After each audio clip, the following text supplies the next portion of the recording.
Hi, my name is Tasha, and I'm going to be demonstrating the IV fluid and medication administration skills video. I will be starting off with making sure you do my hand hygiene. I am going to be placing my gloves.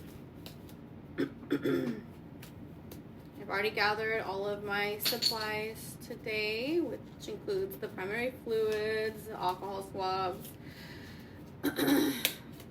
all the tubings, everything that we need here.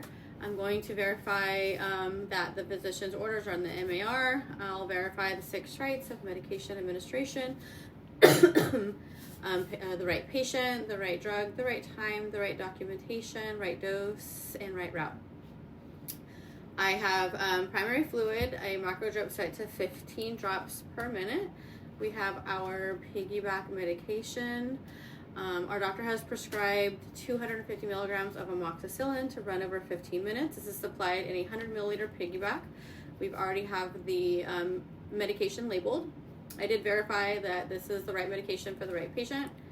I verified that the dose and it's the right dose and documentation as well. I've verbally confirmed with the patient and the chart that the patient does not have any allergies to amoxicillin. I do have a secondary set, which is a macro drip at 15 drops per ml. I will introduce myself to the patient and inform them what we're going to be doing, as well as doing a 2-patient identifier, which is asking their full name and their date of birth. I'll also ask the patient themselves if they have any known allergies and compare it to the patient's chart. I will now go ahead and walk through the parts of the tubings, which will be we have the secondary set here, and we do have the gravity set, which is what we have right here. Prior to opening any of the tubings, we're going to go over the medication sheet that's been ordered. I have the order here already written down. I have the 150 ml, which is over the 60 minutes or 1 hour at 15 drops per milliliter, which is going to be 38 drops per minute. And then we have the order of 250 milligrams, which is the 100 milliliters per 15 minutes at 15 drops per ml at 100 drops per minute. All right. We'll start with the primary tubing first and go over that. This is the spike, and this is where you're going to attach the fluid to the bag. This is the drip chamber where you'll see the drops come through. This is the roller clamp, and this is where you're going to be able to turn it off and on.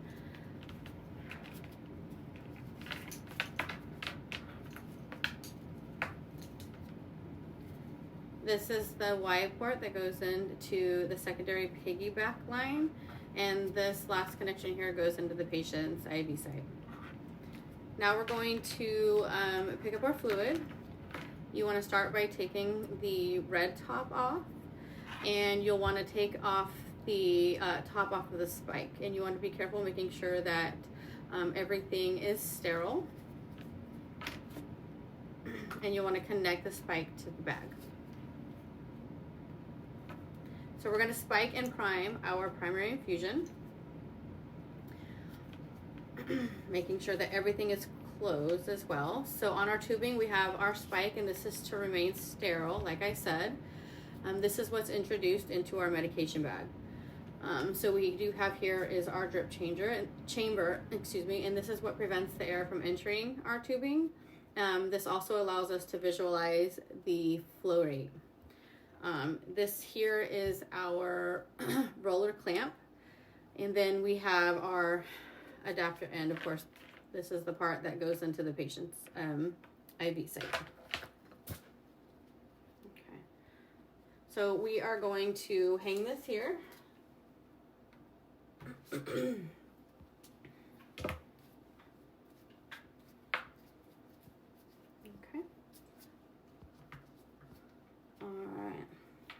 Now, since I'm going to be doing a piggyback, I want to make sure that I hang this here on the lower hook, since I'm going to be having the medication above it. All right, so we do want to squeeze our chamber till it is half full.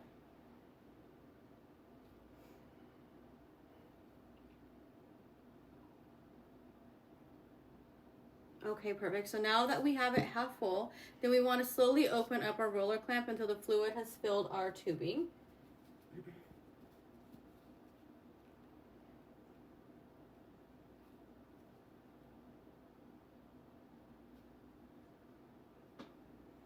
We do want to make sure that there is no air bubbles present.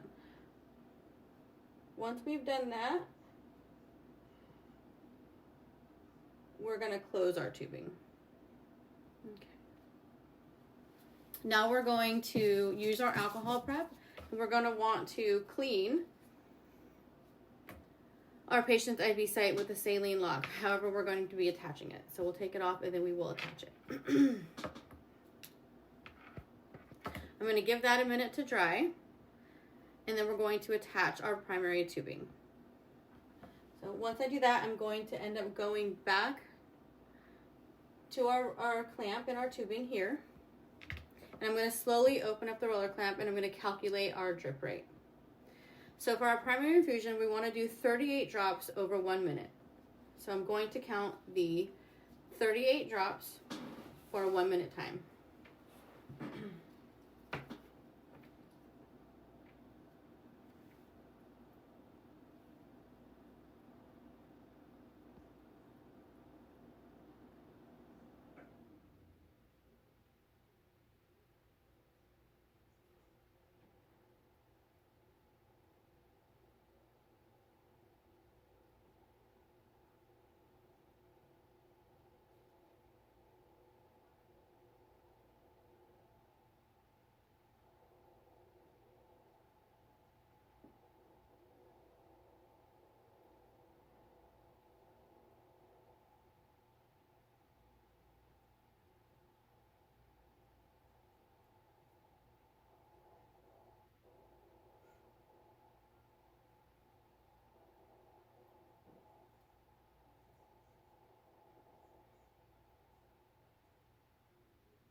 Okay.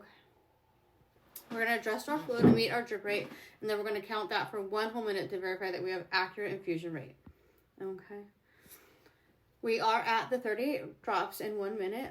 In the real world, I would allow this infusion to continue, but of course, because we have limited supplies, I'm going to pause the infusion. All right. I'm going to make sure that everything is put away for now. I'm now going to set up our amoxicillin in our secondary line.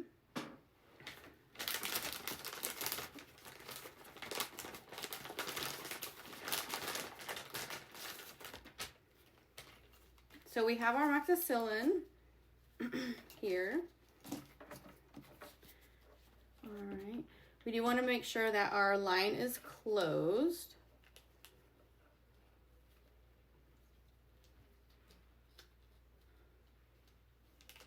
Close the clamp. We do want to attach the tube to the spike bag.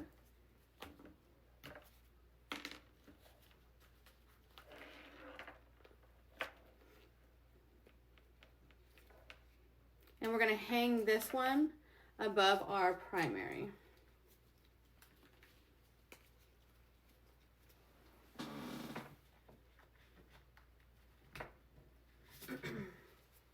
We do want to verify that both of ours are at least 30 inches above our patient's IV site.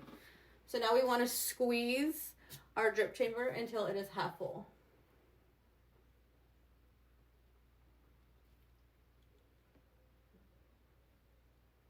Okay. So we do want to prime our line, but by slowly opening our roller clamp, just like we did the other.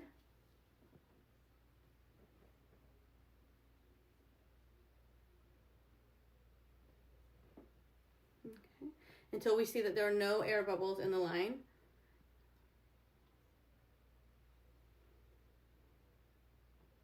Okay.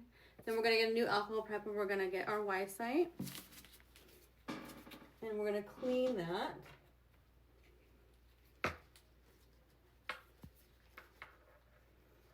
allow it to dry, and then we're going to attach our secondary tubing to our primary tubing. I'll go back to our roller clamp, and our antibiotic is going to be at a rate of 100 drops per minute. So again, we're going to slowly open up our roller clamp until we reach 100 drops per minute. Okay.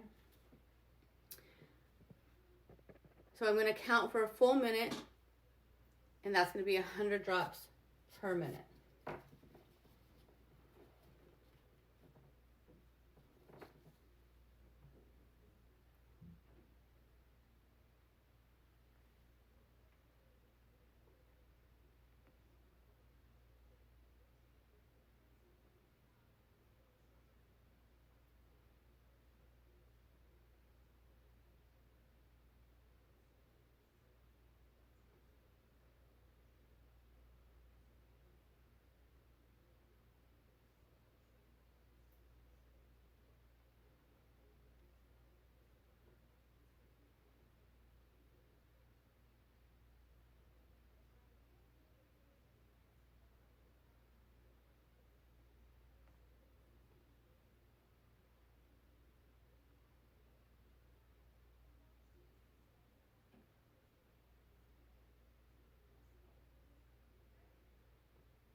Okay.